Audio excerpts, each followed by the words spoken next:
I would come back a bit to your slide about innovation. I think this is the time to be creative, right? I believe that it's very important to understand that there are plenty of business opportunities with the current crisis.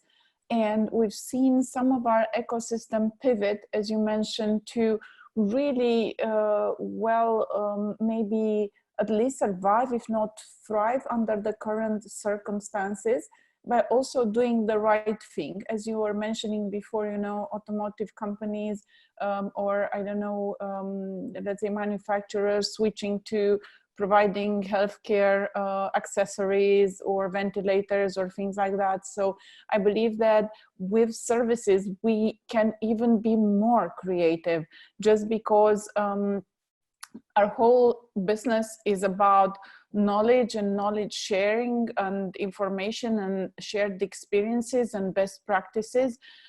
We don't carry that much assets, and we are, most of us, born digital.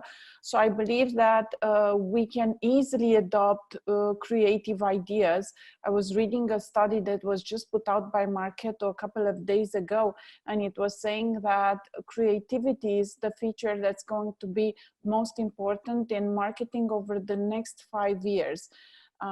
So this is something I believe very important, and some of the ideas that you have there, maybe you can dive into what you meant by talent sourcing and by shifting teams from one skill to another. Do you want to take a stab at it? I guess you had some background thought into this.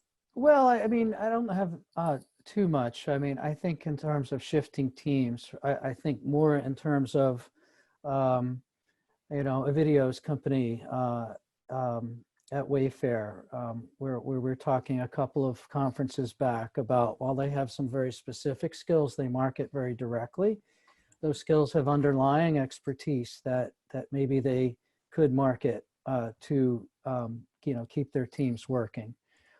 But I think about that individually as well, as I've trained up and gotten a couple of different certifications during this time. You know, talent sourcing is everything that, as we knew it, working in an overemployment scenario is just flipped, right? And so I don't even know what that's going to be, but it's absolutely different. So no, I don't think anything's terribly outstanding here. So thanks for thinking I had some real brilliance, but no, I was just thinking out loud about different things that are high level that we're all experiencing.